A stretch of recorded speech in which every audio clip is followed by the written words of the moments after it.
Yo, welcome back to the channel. Kamusta sa inyong lahat? What if I told you the newest unit coming to Wuthering Waves in version 2.5 looked at traditional team roles and decided she will do both damage dealing roles?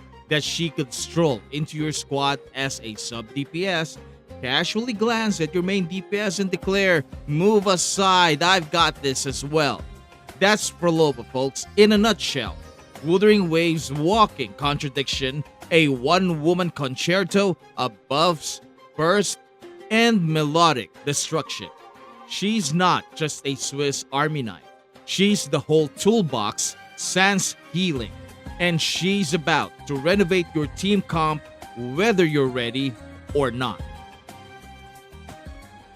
Just a quick heads up, much of the information discussed here is based on early impressions and pure, unfiltered speculation.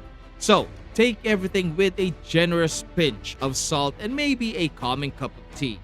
We'll know the truth soon enough once Guru decides to drop the official details. Until then, let's not spiral. Let's speculate responsibly, okay? Alright, let's move on.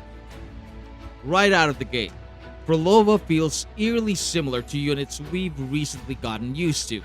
Phoebe and Shakona, for example. Both started off as supportive picks or flexible subs and somehow ended up carrying entire teams on their backs when nobody is looking. The developer said sub-DPS, but the player said main character energy. And it's starting to look like Phrolova is heading down the same path. Her main gimmick? Hecate. No, not the underworld goddess, but close. Hecate is the eerie puppet companion that Phrolova commands while she stays on field. Unlike typical coordinated units that do things off screen like it's a part-time job, Hecate operates while Phrolova is right there, micromanaging everything. Damage scales off her attributes, and here's the kicker: when Hecate takes a hit, so does Phrolova. It's like being in a toxic relationship with your own summon. But here's where the dynamic does a 180 degrees. Switch Phrolova out and Hecate turns into a very polite roommate who just keeps working without causing any drama. She'll keep attacking, dealing coordinated damage passively while taking zero damage herself. Talk about a risk-free investment. It's basically the gotcha equivalent of throwing something in the microwave and walking away. No, you're not getting gourmet results, but hey, it's still hot and technically edible. You might not get full damage potential, but you didn't have to lift a finger either. When Phrolova casts her outro, the plot thickens. Suddenly, she's not just your average puppet master.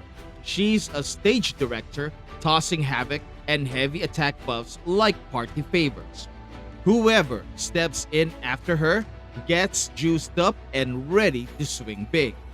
Ideally, the next Resonator should be a Havoc unit who doesn't just dabble in heavy attacks but lives for them. Sorry Camellia mains, her basic attack only resume just got quietly slid to the bottom of the pile.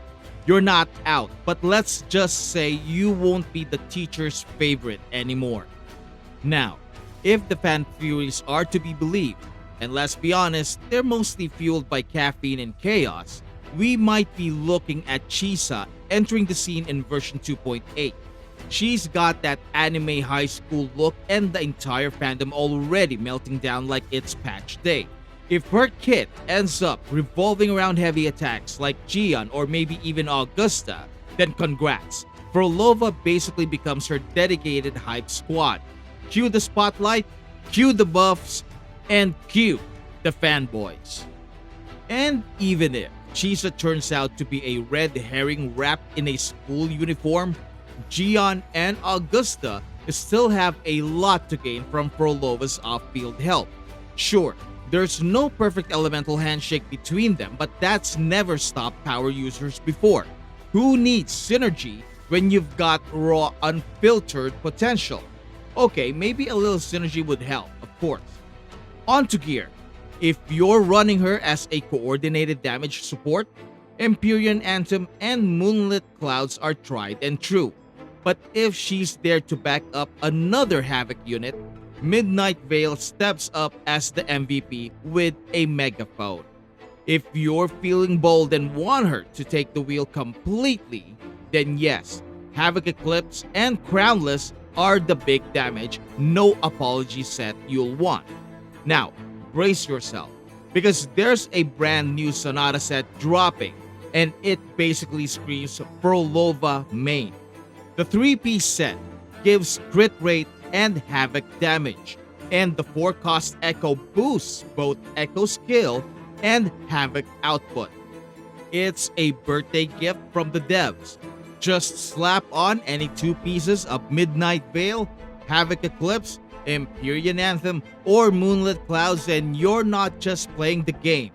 You're speed running it with a cheat sheet and a smug grin.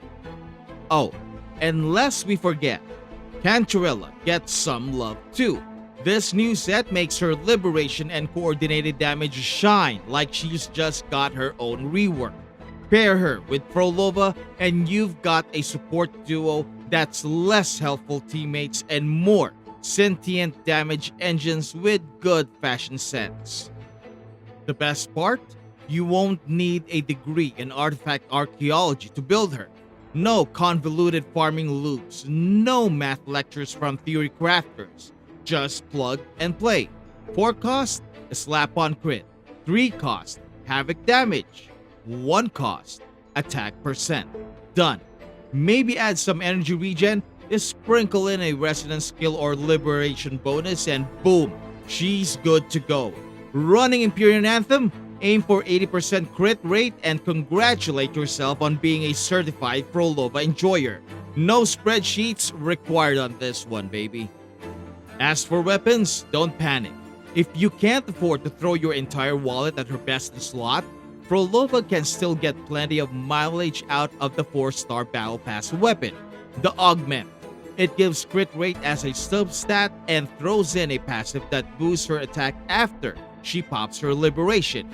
Simple, effective, and wonderfully affordable. Because sometimes all you need is a dependable sidearm that shows up, does the job, and doesn't demand a 5-star resume.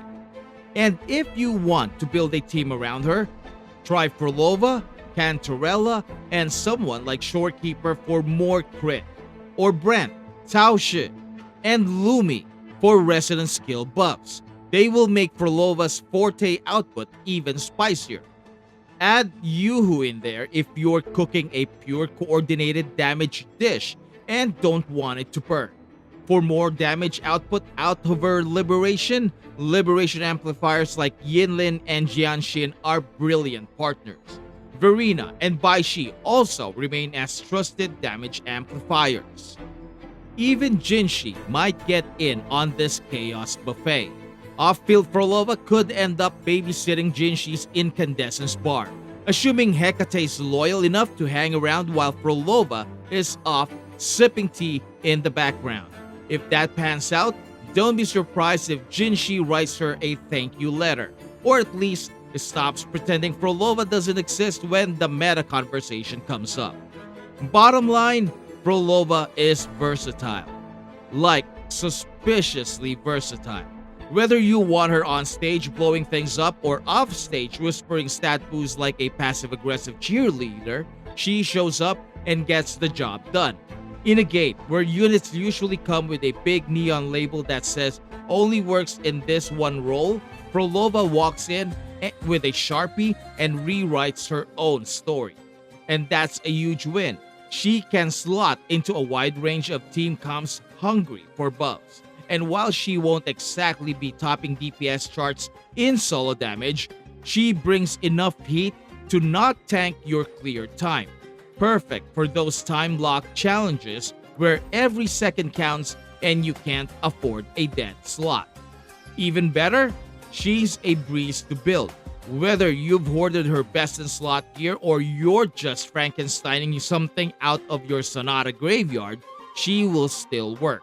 And for our beloved free-to-play players out there, congrats! You've got yourself a low-investment, multifunctional chaos engine that doesn't demand your entire resin allowance. With all of this in mind, Phrolova isn't just good. She's future-proof, low risk, high reward, and just flexible enough to keep dodging the nerf hammer. A true gift to the player base. Assuming Kura doesn't decide to rebalance her out of pure spite. If this was helpful and you find it enjoyable, please help me out, hit that like button, subscribe to the channel, and click that notification bell. Let me know how you're building your Havoc Queen Phrolova when she comes out. Thank you so much for watching. Maraming salamat po, and I will see you in the next video. Goodbye.